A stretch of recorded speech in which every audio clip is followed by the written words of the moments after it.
Oh, I'm sorry to hear about your friend. I can't say I can relate here exactly from personal experience, but genetically speaking, I am at high risk of developing schizophrenia along with various other things in the long run. So you can bet I have put in and continue to put in time researching things of this nature.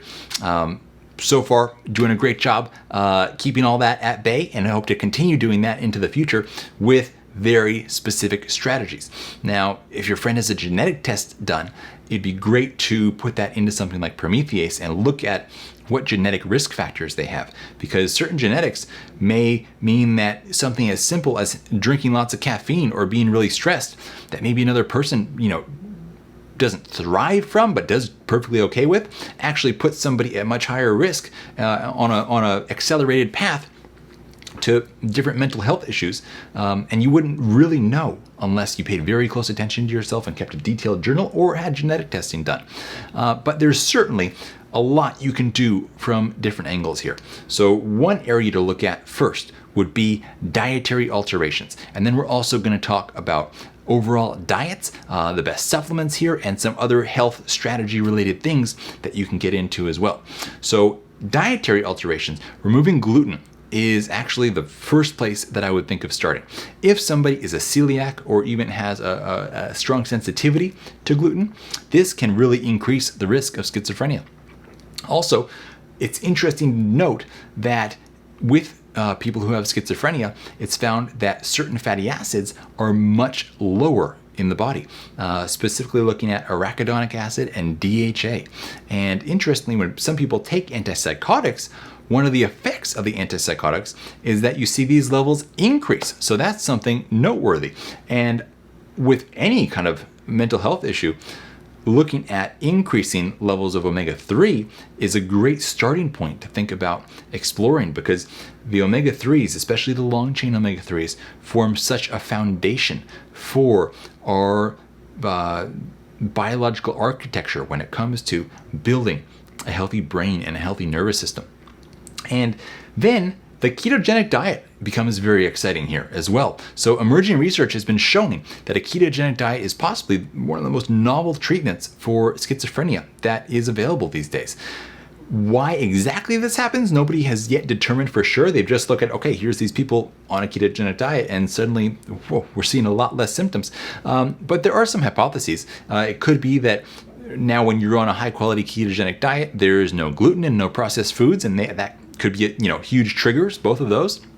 Maybe it's that as a result you have more antioxidant activity happening in the body, and maybe it's that your brain is now being fueled by ketones and not just glucose, so it's able to operate more efficiently. So maybe it's some of those. It's not totally clear, but I'm sure in coming years we'll see more and more research that gives us a better idea. But what does appear to be the case is that the ketogenic diet can be very helpful. Then there's a lot of supplements that can be good. I mentioned omega-3s, that's a huge one. Fish oil, krill oil, algae oil, whichever works into your system. Then also lysine can be good. Vitamin D3, which you always want to combine with K2. B complex, vitamin C, vitamin E. American ginseng is actually a noteworthy herb here, according to some research. Ginkgo biloba. And then also choline is another good one. And Bacopa monnieri, an Ayurvedic herb, very good for brain health. Now, one other one I would have mentioned, but cannot mention, and now it would be wrong of me to mention, and I'm definitely not mentioning, N-acetylcysteine. Why? There's been a huge drama with this the last week. Now, the FDA is saying you can no longer sell this as a supplement. It can only be done as a prescription. Interesting. I know a lot of people who are not going to be too happy about that. But anyways, back to the topic at hand.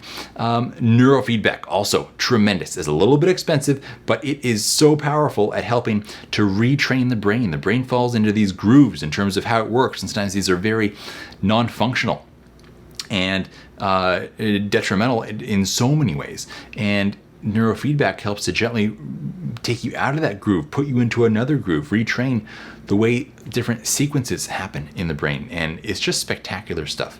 And then also EMDR therapy has been shown to be helpful, especially if the schizophrenia has some root in a PTSD type of situation. Then going a little bit more generally, exercise is also beneficial. So get out and do some high intensity interval training, do some strength training, get your body moving. And last but not least, there is some supportive research on acupuncture and schizophrenia. So they didn't want to leave that one out. All right, so I really hope that some of these tools can come together and help your friend out, and how fortunate he is to have you as a friend who's so health passionate and can help him along that journey. Thank you guys so much for joining me today. If this video has been helpful or interesting, or you've learned something new, do me a favor, please go down and just click that like button. That 1 second action on your behalf is actually tremendously helpful for us. And it gets even better if you feel up for it. You could leave a comment, you could subscribe, you could go check out our website and some of the amazing health supportive products that we have. We would love to, continue along this journey with you guys. So thanks again for joining me, and hope you have a great day. Look forward to seeing you again soon.